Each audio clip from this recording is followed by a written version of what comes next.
Voilà, mesdames et messieurs, nous vous disons merci de partout où vous êtes en train de nous suivre. Nous sommes encore une fois de plus là pour essayer de décortiquer certains points d'actualité concernant notre pays et pourquoi pas la ville de Lubumbashi, la province du Haut-Katanga. Merci à Félix Vita qui nous réalise, merci également à Nixon Bukasa, merci à la programmation d'Alphonse Kabouya et la supervision générale du professeur Jean-Marie Kanda. Comme d'habitude, cette émission, elle a toujours été bilingue, c'est-à-dire nous allons faire appel à toutes les langues, Swahili, Lingala, Kikongo, etc. Alors, c'est pour que, à Taolo, on a tout fait à côté à Kasungami, à Tushike Muzur. À tout le monde, tu ne sais pas où à comprendre le message, il est tout connu. Alors, en ce jour, nous avons encore ce privilège de recevoir sur ce plateau pour la énième fois voilà, Simon Kalenga. Je crois qu'il n'est plus à présenter. C'est un habitué de l'émission et c'est avec lui que nous allons essayer d'échanger sur certains points d'actualité. Alors, président Simon, bonjour. Bonjour M. Isaac, aussi bonjour aux téléspectateurs qui nous regardent au travers de cette giga émission qui fait parler d'elle sur la ville de Lubumbashi, pourquoi pas la République démocratique du Congo, même ailleurs. Merci beaucoup pour ces compliments. La santé quoi, affiage. Comme vous l'aviez constaté, j'ai légèrement maigri, mais chez moi, tout va bien. Au rythme de Chikata. Chikata, c'est quoi barbe, cheveux. Ah, ok, le président honoraire de la République démocratique du Congo, Joseph Kabila. Ah oui, il avait son style, hein? Donc si on laisse ça, quoi de plus normal qu'on puisse nous ramener justement à ces styles. Donc ça m'étonne pas. C'est lui votre idole apparemment. Idole, non. L'idolâtrie, c'est un péché. L'idolâtrie, c'est un péché. C'est un président honoraire à qui nous avons d'ailleurs beaucoup de respect, beaucoup d'estime parce que il a démontré de quoi est-ce qu'il était capable pendant qu'il était président de la République. Alors, voilà Simon, il est président au BEAC, une structure qui regroupe personnes vivant avec albinisme. Il est également coordonnateur président provincial de la FNJ. Il est FNJ dirigé par Patrick Katengo Mafa, que nous saluons en passant dans cette émission. Alors, entrons maintenant, voilà Simon, Monsieur comme d'habitude, nous regardons la caméra. J'ai toujours regardé la caméra. Les téléspectateurs sont là. Ok. J'ai toujours dit qu'il faut avoir du respect envers ces téléspectateurs parce qu'ils sont nombreux. Ouais. Alors, dites-leur que mon émission à Léo, il n'y aura que la vérité qui sera dite. Rien que la vérité tout mon vérité. Oui, comme d'habitude, nous on dit que la vérité, parce que la vérité nous a franchis. C'est ce que la Bible nous dit. Et nous, en tant que chrétiens, d'ailleurs fervents serviteurs de Dieu, nous ne devons que dire la vérité. Alors, Simon Pierre Kalenga, je vous ai suivi récemment. Je vois, il y en a plusieurs sorties médiatiques avec Madame Lauriane Mwewa Simon. On n'a pas capable na Jacques Yaboula directement, paf, comme Madame Lauriane Mwewa. Jacques Yaboula, c'est quoi exactement? J'ai toujours défendu les valeurs de la province du Haut-Katanga et un slogan que j'ai toujours dit que tout va mal, tout va très très mal. C'est là n'engage que mes opinions. C'est là n'engage que mes opinions. Parce que si vous vous attachez à Lauriane Mwewa qui est du côté de Kaboula, c'est-à-dire tout va bien. Tu sais récemment ce qui s'est passé. On a arrêté les bandits ougandais en République démocratique du Congo avec les visas de la Zambie ici à Lubumbashi en train d'opérer.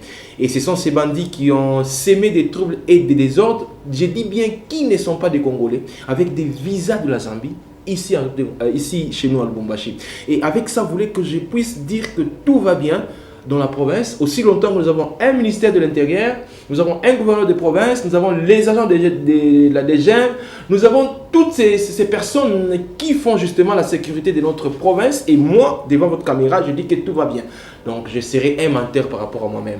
Mais est-ce que ça concerne le gouverneur? C'est juste un cas illustratif parmi tant d'autres, parce que je ne veux pas entrer en détail de beaucoup de choses, ce qui se passe. Je ne sais pas toucher l'éducation, l'infrastructure, les sociales, la jeunesse et consorts. Je vous réserve le temps. Mais au moins, avec ça comme exemple, je dis que tout va mal. Alors, si vous voulez me parler de Lauriane Mouewa, et qu'est-ce qui s'est passé? Je suis avec elle. C'est quoi? C'est dans quoi qu'on est? Ma photo.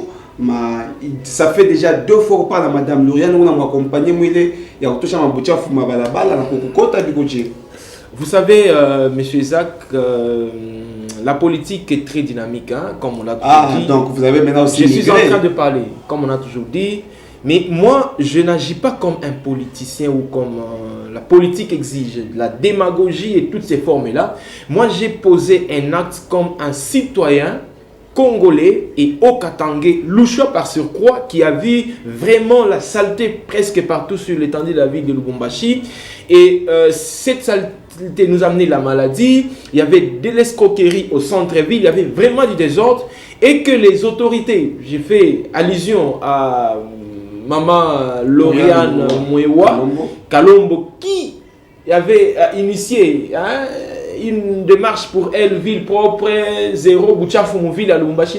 C'est nous qui animons la ville de Lubumbashi. C'est nous qui jetons le bouteille. C'est nous qui mettons tout ce que nous appelons comme immondice. Et nous devons être aussi conséquents de cette maladie qui pourra justement nous atteindre. Non seulement la maladie et la destruction de la ville de Lubumbashi. J'ai fait une sortie où j'étais dans l'eau, parce qu'il y avait de l'eau, où je disais que je vous avais dit que tout allait très mal. Mais si je pouvais avoir, moi, Simon, en tant qu'individu, l'argent de payer les gens afin de rendre la ville propre, en tant que peuple ou en tant qu'habitant, j'allais le faire. Et comme je n'avais pas assez de moyens, je me suis comporté moi-même, d'ailleurs avec ma peau albinisme, je me suis sacrifié justement pour ramasser des bouteilles. C'était pour moi un message très fort, que les autorités, ceux qui ont les décisions, ceux qui ont les prises de décision, puissent accéder justement à cette action. Alors, nous n'avons que elle, si on peut le dire, présentement comme autorité de la ville, et elle a initié cette démarche, et nous a vu en train de faire ce travail, et elle nous a approchés, pas en termes de nous donner de l'argent, parce que je dois le dire, devant votre caméra, 0 francs. Non, en fait. Voilà, non. Simon, non, soyons, je vous avais dit dès le début que nous sommes devant les téléspectateurs. Ouais. Nous devons quand même avoir même un minimum de respect envers ces téléspectateurs que nous suivent. Ouais. Voilà, Simon, na situation yote. Ok. Vous avez été financé par Madame Lauriane Mouewa. Anamipatia Makuta, ndio msaidie mwile mambo ya kusensibiliser population. Mais bwana Simon au pa plateau ukonyambie que Madame Lauriane Mouewa ne vous a rien donné. C'est surtout que Simon asemaka mingi une fois devant la caméra, elle va me défendre. Madame Lauriane Mouewa mère vice-mère hein, ou bien mère ad intérim. Tu m'as 0 franc que tu as donné à Simon et d'ailleurs je ne t'ai même pas contacté, je ne sais même pas comment est-ce que tu as calculé ça de ton niveau, 0 franc, parce qu'on ne peut pas acheter la conscience de la jeunesse. Parce que vous avez vu, derrière moi, il y avait les jeunes qui étaient avec moi. Et le seul message que moi j'avais donné aux jeunes, c'est de contribuer justement à rendre notre ville propre. Parce que nous n'allons pas seulement rester en train de critiquer les autorités pour dire que ville n'a quoi Buchafu, aussi longtemps que nous-mêmes, nous sommes à la base de Mabuchafu. Non seulement au niveau du centre-ville, même chez nous, devant notre parcelle, nous en tant que peuple congolais, nous en tant qu'habitants d'un quartier, parcelle yako uneichungaje avant uchambule ba autorité. Ou bon, pas uchambule avant critiquer ba autorité. Nani munetaka mazingira uneichungaje avant que les autorités viennent porter secours. C'est vrai, bien qu'on a leur niveau d'agir, mais au premier plan, nous en tant que peuple, c'est nous qui allons succomber. C'est nous qui ressentons cette douleur et à Buchafu. Donc si elle ne vous a pas financé, c'est par mauvaise foi. Alors. Si elle ne m'a pas financé, bonne mauvaise foi, moi je m'en fous parce que je n'avais même pas besoin de ces financements. J'avais besoin de rendre ma ville propre. Prochainement, si elle a besoin de... Vous aimez Jacques Kaboula, parce qu'avec Jacques Kaboula, c'est toujours un financement. Prochainement, si elle a besoin de financer les jeunes d'une manière particulière, elle est en train de s'induire en erreur. Parce que s'il faudrait financer les jeunes, il faudrait financer les projets des jeunes, qui je ne sais même pas si un projet de la jeunesse et chaque pitaka au niveau à mairie à Lubumbashi maire de la ville a financé banani ba jeune. Bon, si tu me dis que le gouvernement a mis une pita, merci pour l'information, peut-être vous êtes journaliste, nous aurons les détails après, mais moi à mon niveau, en tout cas, jusqu'à ces preuves, je suis quand même un projet à bas jeune, il n'est qu'à financé. Donc c'est un peu ça. Peut-être revenir pour dire que je me fais allusion ou à mis à Kiaboula parce que cette fois-ci ça va. C'est ça. Parce qu'on m'aurait dit, comme vous le savez très bien, avant que tu aies l'émission, tu as fait une enquête. Ok. D'après mon enquête, on fait que Koukouya contact moi entre le gouverneur na Patrick Katengo, Joe Wikariche Kim. Voilà pourquoi on est éditeur.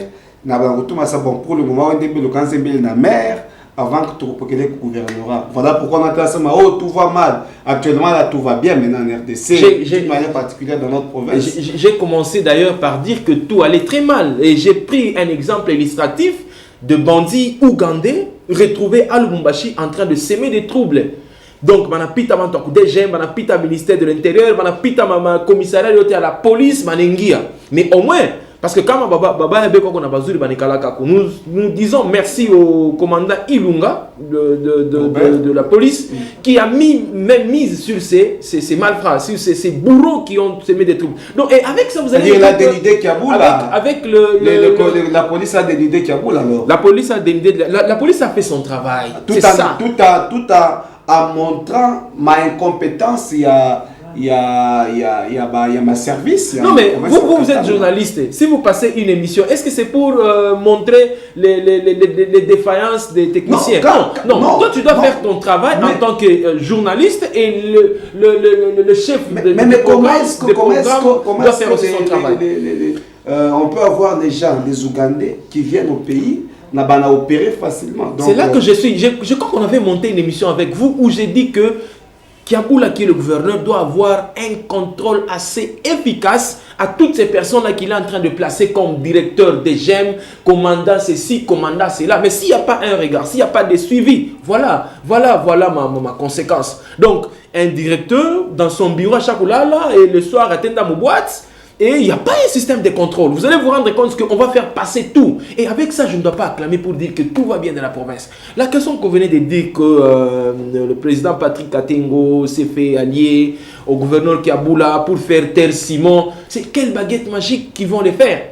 Et ou alors, moi je n'ai jamais insulté le gouverneur Kiaboula. Je ne fais que démontrer noir sur blanc les choses qui ne sont pas dans notre province. Et avec ça, c'est avec ma personnalité que je suis en train de mettre en jeu, en exercice, parce que quand on attaque, quand on dit la vérité réjouit les yeux, hein, on l'a toujours dit, et ça n'enchante pas à toute personne. Donc, je ne peux pas me faire acheter par le gouverneur, moins encore par le président Patrick Katengo, mais ce que je dois faire, c'est mon travail en tant que leader des jeunes, et je soutiens mes opinions. Alors, voilà Simon, nous rentrons sur Madame Lauriane Mouloua. Ok. Tout commence par une décision qu'elle a prise, laquelle décision interdisait à ce que motard j'ai circulé au centre de Lubumbashi touché dans le périmètre. Oui, en tant que président de la jeune, mon province est au Katanga, mon Roumanie chargé à Kiaboula, le seul pour le moment qui est contre le gouverneur, alors que Bantou est pour le gouverneur Kiaboula.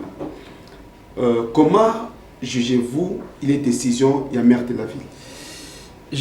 D'abord, je n'ai jamais été contre le gouverneur Jacques Kiaboula. Je suis dans le système par rapport aux réalités vécues. C'est là que je suis. On ne peut pas dire blanc aussi longtemps que ce noir. Donc s'il y a ceux qui les font, je le dis encore, jeune gouverneur en erreur, parce que la vérité peut rester et elle va rester toujours la vérité. Mais on dit ce qui est vrai. Vous voulez que nous puissions acclamer sur des choses qui ne vont pas très bien. Nous devons dire ce qui est réel et ce qui est vrai. Alors, s'il faudrait revenir à la question, il y a la décision prise par notre maire de la ville, Adi ou Aïe, comme vous l'avez toujours dit. D'emblée, la visibilité est bonne, si je peux bien le dire. Je suis d'abord... Visibilité dans quel sens? Je suis en train de aller. J'ai fait mes analyses en tant que leader de jeunes. Je sais que les motards, la plupart sont des jeunes. qui d'ailleurs nous encourageons leur exercice parce qu'ils ne doivent pas se mêler dans des activités antisociales telles que les drogues, banditisme et consorts. Ils se sont décidés de travailler, d'avoir leur pain quotidien dans des voies très normales. Donc ce sont des jeunes que nous devons d'ailleurs encourager, appuyer même ce qu'ils sont en train de faire. Commencer même à soutenir leurs petites activités. Pourquoi pas commencer à les fournir par exemple des casques chaque début de l'année par exemple. Pourquoi pas les offrir, organiser même des activités où il faudrait même primer certains motards avec plusieurs motos d'ailleurs au vu de leur travail qu'ils sont en train de faire pour l'intérêt d'ailleurs de la province. Parce qu'ils sont en train de payer les quittances. Vous savez ça? Ils sont en train de faire entrer l'argent dans la trésor publique dans une voie. La trésorerie publique, justement, dans une voie tout à fait logique. Donc, ce sont des jeunes gens que nous devons plus respecter. Mais je vous dis qu'ils payent les quittances. Demandez aux motards. Ils ont leur responsable. Ils payent à chaque année. Dans des associations. Et non, mais ça n'engage à rien le gouvernement. Non. Ces gens-là, ils usent de nos routes. Les routes que le gouvernement a réhabilitées, usent des artères et aussi même de la population. Si un seul individu paye les quittances, ou vous appelez ça comment, les impôts, un individu comme moi, je paye ça. Mais à combien de fortes raisons quelqu'un qui exerce une activité génératrice? Ce qui veut dire qu'ils sont en train de payer, mais peut-être cette histoire n'est pas bien réglementée et l'argent n'arrive toujours pas dans la trésorerie publique et que nous sommes en train de fustiger. Alors pour revenir à ça, c'est que ce sont des personnes que nous devons encadrer, encourager, mais aussi veiller pour leur sécurité. Ça, c'est un point aussi très capital. D'où le ministre de l'Intérieur doit aussi vraiment avoir même mis sur ces personnes qui travaillent pour l'intérêt de la province. Et maintenant, on a interdit à ce que les motards fassent justement le cœur du centre-ville de Lubumbashi, qui vient au niveau de la poste, donc les endroits très chauds. Mais si nous regardons vraiment notre ville de Lubumbashi, elle a perdu justement ses qualités, sa robe qui pouvait rayonner à cause des motards. Je le dis très bien, à cause des motards. Parce que plus qu'il y a beaucoup de motards, il y a l'embouteillage au risque de leur accident, de perte des vies humaines. Non seulement ça, la beauté de la ville, comme je l'ai dit, en train de se détériorer. Vous avez vu même au niveau de la poste que ce n'est pas l'endroit où on pouvait vraiment parler de la ville de Lubumbashi. Au début, c'est une place où on devait prendre des images, des photos. On fait voir aux autres que voilà, notre ville est propre. Ça pouvait même être un lieu touristique. Mais vu qu'il y avait l'engouement, l'embouteillage, vous n'avez même pas le droit de sortir votre téléphone de votre poche parce qu'on peut vous l'arracher facilement pour que vous puissiez avoir une image. Donc une mesure vraiment est à saluer pour l'intérêt de motards. Et d'ailleurs, nous sommes en train de procéder au désenclavement justement de la ville de Lubumbashi parce que tout ne doit pas être au centre-ville. Donc plus de motards, plus de véhicules, plus de gens, tout ça, ça va encombrer la ville de Lubumbashi. Donc coup de chapeau à notre maire intérim qui a sorti justement ces mesures. Mais aussi la question, ce que je me pose, c'est quoi l'interprétation? Il y a encore un autre mais alors que c'était du côté positif, c'est là que je suis. Négatif. C'est là que je suis. Je suis maintenant du côté de l'interprétation du message par rapport à ce que ça créait. Mal interprété. Par rapport à ce que ça créait. C'est vous qui interprétez mal le message. Non. Vous savez, quand il y a des troubles, c'est-à-dire il y a un message qui n'est pas bien arrivé ou bien un message qui n'achante pas. Un message qui n'achante pas, justement, le motard. Parce que j'aurais appris qu'il y a même des interprétations tribales à l'intérieur. Comme si que les motards étaient tous d'une même tribu. Les motards parlaient tous la même langue. Pourtant, c'est faux. Pourtant, c'est faux. Donc, on devait... Voilà, des mêmes partis politiques aussi. Et ça crée des troubles. Mais regardons un peu, pesons les deux aspects des choses. La ville propre, les motards, on les laisse travailler au quotidien sans les déranger, mais on les écarte un peu du centre-ville. Et le message politique, justement, qui a pu avoir aussi de l'ampleur et même un soulèvement. Quand on pèse ces deux aspects de choses, on se rend compte que c'est quoi la chose qu'on doit plus privilégier par rapport à cela. Parce que, je me dis d'abord, tous les motards ne sont pas d'un même parti politique. Tous les motards ne sont pas d'une même tribu. Mais la question politique, malheureusement, elle prend ça comme fleur. Elle prend ça comme atout. Donc, en tant que peuple, je prends ça, je mets à côté. Je garde justement la ville propre. Parce que dans les motards là-bas, vous allez voir que les motards n'appartiennent pas à une seule personne.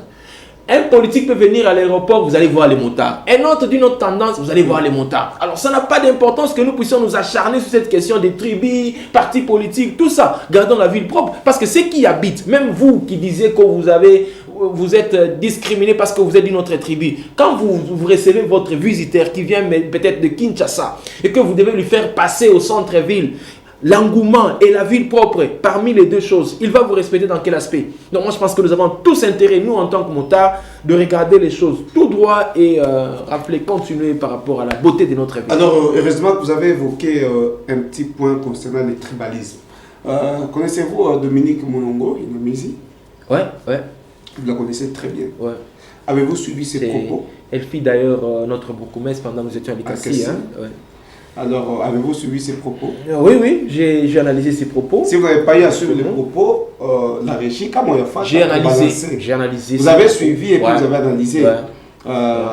Comment jugez-vous ces propos? Les propos à caractère tribal. Mon frère, comment il a fait tout balancer, comment il a fait comment il a fait toi tu fais l'émission tout balancer les manani ou fois moi je remonte encore à caractère tribal, tout ce que vous allez dire. Moi je vais d'entrer dans la matière. Vous savez que récemment les chefs de l'État a prôné sur un programme de 145 territoires. Donc ils s'attendent vraiment à avoir vraiment ces territoires développés sans complaisance. Ce qui est là, c'est quoi? Ne prenons pas les positions politiques que nous devons amener ma tendance à Ivy pour le développement de notre entité. Mon frère, quand on te dit pourquoi tu n'arranges pas chez toi, par exemple, en quoi est-ce que ça devient tribal? Quand on dit pourquoi tu n'arranges pas chez toi, c'est chez toi. De toute façon, c'est chez toi. Pourquoi on est frustré? Pourquoi ça doit me faire mal? Si on me demande, c'est comme moi, je le dis, il y a certaines personnes qui ne sont pas originaires d'ici, mais qui arrangent justement la province. Où les autres sont... Le problème, c'est quoi? C'est que nous voulons toujours ramener les histoires en condamnant, en clouant les propos de quelqu'un d'autre. Simon Pierre, tu peux t'élever aujourd'hui, on est dans le Congo, on a un problème. Maintenant, quand ça, pas que chacun arrange ses choix. Pas de problème, pas de problème. Pourquoi nous avons des appartenances? Dieu qui nous a créés, il nous a donné le Congo comme notre pays. Mais il a voulu que l'autre soit d'ici, l'autre soit de là, l'autre soit de là. Mais quand on dit c'est de là arrangé de là, pourquoi est-ce que ça va faire pleurer ça? Ici, respecter les us et coutumes. Mais c'est... papa, non. Moi j'ai fait la criminologie. Je sais ce qui se passe entre la conséquence de culture, mélange de cultures, vis-à-vis peut-être d'une orientation quelconque. Vous voyez? Respecter, c'est tout à fait logique, c'est tout à fait normal. Quand les Congolais quittent ici, où ils jetaient des bouteilles, une fois en Zambie, ils ne vont pas jeter. Pourquoi ils ne jettent pas? Vous êtes... Mais c'est ça. C'est en quoi est-ce que... De là est-ce que nous devons condamner le propos? Non. Là, chaque communauté a sa culture. Et chaque culture a ses valeurs. C'est tout à fait logique, c'est tout à fait normal. Si on dit que les gens de terre ne mangent pas les poissons, ils ne mangent pas, c'est leur valeur selon les us et coutumes, c'est leur valeur. Mais nous arrivons à un endroit où, d'ailleurs, là qui n'est pas très très logique, c'est que quand vous recevez un visiteur chez vous, parfois, je donne l'exemple, parfois vous recevez un visiteur chez vous, vous devez lui donner les privilèges, si et seulement si ces privilèges n'allaient pas détruire justement peut-être votre foi, peut-être votre croyance. Je donne un exemple. Moi, j'ai mon père qui prend par exemple de l'alcool, par exemple. Il vient chez moi. Chez moi, je ne prends pas de l'alcool. Il entre dans ma maison. Mais Simon, est-ce que tu peux me payer une bouteille peut-être de l'alcool? Avec tout le respect. Je dis non, papa, chez moi, dans ma maison, l'alcool n'entre pas. Pourquoi Simon? Papa, il y a ça, il y a ça, il y a ça. Si vous voulez bien, peut-être aller à côté ou aller quelque part, vous pouvez prendre comme vous voulez. Mais dans ma maison, c'est aussi une réglementation qui est la mienne, mon frère. Donc, ça ne doit pas faire du mal. Si on pouvait ramener cette histoire par rapport... Vous allez vous rendre compte que si vous y entrez en profondeur, ce sont des politiques qui sont en train de construire une histoire pour vouloir en faire un problème. Alors, nous sommes déjà en train de chuter. Voilà, Simon. On constate qu'actuellement, mon province est au Katanga, tribalisme, il a ça prendre un niveau mais très élevé. Je suis dans les années 1990, 91, 92, 94. Au quoi côté Likasi 90, 91, 92, j'étais à Likasi. Est-ce que avez-vous vécu la situation? Et justement, même si je ne me rappelle pas de tout, mais quand même, le déplacement de Likasi vers Lubumbashi était dû à cette histoire, événement Katangé Kassayen. On a vu comment est-ce que les Katanga a perdu. Voilà. On a vu comment est-ce que les Katanga a perdu. Alors, mais aussi, ne voyez-vous pas que Kama Akuna appuie à l'autorité, nous risquons de revivre la situation. On est tendance à oublier dans la province de Katanga. Mais le problème, c'est la c'est qui perd et qui gagne. Attention avec cette histoire. C'est bien de faire les soulèvements tribaux. C'est bien de parler nous sommes. C'est bien de dire, crier tout haut, allez chez vous, oh vous. Attention. Parce que, justement, dans les années 92, il y a eu un bain de sang ici dans la province. Et la province était plus frappée, de plus que même le Kasaï d'ailleurs, parce qu'on chassait les Kassaïens. De plus que même. Parce que, moi j'ai vu, je donne un exemple. Il y avait à Likasi, il y avait le responsable de ce qu'on appelait DEV, qui était de développement à compte, quelque chose qui fournissait l'alimentation aux agents de la GECAMIN. C'est-à-dire qu'il y avait la farine non donnée, ses mous, les consorts. Alors, quand on a chassé les Kassaïens, le responsable de ces départements était un Kassaïen. Lorsqu'il est allé chez eux, il a décédé, et l'histoire, parce que c'était son idéologie ou c'était celui qui manageait ça, l'histoire est devenue par terre. L'histoire est tombée. Et puis, le Katangé qui disait que c'est leur province n'avait plus moyen de manger, bien qu'ils ont mis à la tête un Katangé par rapport à cet aspect des choses. Donc, le tribalisme ne doit pas faire évoluer une entité. Au contraire, c'est les valeurs que les gens apportent que nous devons justement prôner, qu'on se le dise. La ville de Lubumbashi, ici, le centre-ville, les jolis bâtiments que nous avons, est-ce que ce sont les bâtiments des autochtones?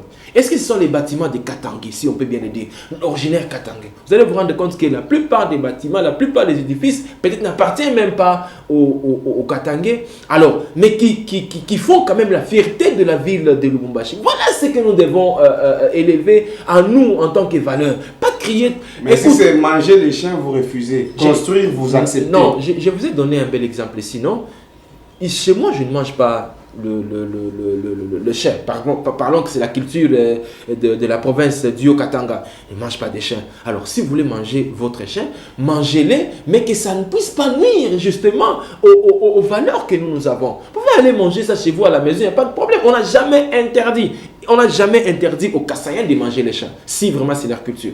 La province, on ne peut même pas les interdire. On peut les interdire, c'est si et seulement si ça devient un élément gênant. Par exemple, on est en train en plein centre-ville. On est au niveau de la poste en train de vendre la viande des champs. Vous voyez que c'est pas normal. Même dans votre propre maison, nous allons encore te piquer à Ponyama pas maison. Alors, je crois que Félix nous signale qu'on n'a pas assez de temps, mais malheureusement, il y avait beaucoup de questions. Il n'est toujours pas chez Akousouma, la Simon. Alors, faute de temps, je crois qu'il y aura encore... ça, ce n'est qu'une partie remise, c'est la première partie. Nous aurons encore une seconde partie. Mouletan tout encore pour approfondir par ma question. Il y a beaucoup de questions. Il est tourné à Akousouma, Simon. Alors, tout droit dans la caméra, deux petites questions. Vous êtes prêts? Oui, d'accord, je suis prêt. Bona Simon, est-ce que vous pouvez confirmer devant notre caméra que vous faites parmi les gens qui sont Moumabito et le tribalisme? Non, je n'ai jamais prôné les tribalismes. En fait, je n'ai jamais prôné les tribalismes, mais je prône les valeurs. Donc, bien que appartenir à une tribu est tout à fait normal, mais ce n'est pas ça qui est valeur de Simon. Alors, construire chez soi, est-ce un péché? C'est très, très, très bien. Et d'ailleurs, c'est très bien, nous appuyons, nous disons qu'il faudrait améliorer notre condition de vie là que nous sommes. Et un message à tous les auditeurs et téléspectateurs qui vous suivent. Je vous aime très bien, comptez encore sur nous parce que les valeurs sont encore là. Je ne dois pas vous trahir. Je ne suis que responsable de mes propres propos parce que je les assume. Alors restez toujours branchés, vous ne serez pas déçus. Voilà, merci beaucoup Félix Vita pour la réalisation. Merci à Nixon Bokassa. Merci à la programmation d'Alphonse Kabouya. Pourquoi pas la supervision générale du professeur Jean-Marie Kanda. Nous disons non au tribalisme. Nous nous fixons rendez-vous, mesdames et messieurs, très prochainement. Le numéro ou les numéros sont affichés au bas de vos petits écrans. Vous pouvez nous appeler à n'importe quel moment. Vous voulez passer dans cette émission, les portes vous sont grandement vertes. Venez à n'importe quelle heure, nous allons vous recevoir. Alors, comme j'étais en train de le dire, ça c'est la première partie, ce n'est qu'une partie remise. On va encore revenir sur ce plateau avec Simon Pierre, d'ailleurs, je rappelle, c'est lui qui était notre invité du jour. Il est le président provincial du FNJ, que dirige M. Patrick Katengo. Il est également président de l'OBEAC, une structure qui regorge les personnes vivant avec albinisme. C'est lui qui est en train de répondre à vos questions, pas mes questions, à vos questions. Et je crois que vous avez été satisfait. Si vous avez encore d'autres occupations, vous pouvez d'autres préoccupations, vous pouvez également nous écrire et nous serons toujours là dispo pour vous répondre. D'ici là, portez-vous bien. Ciao.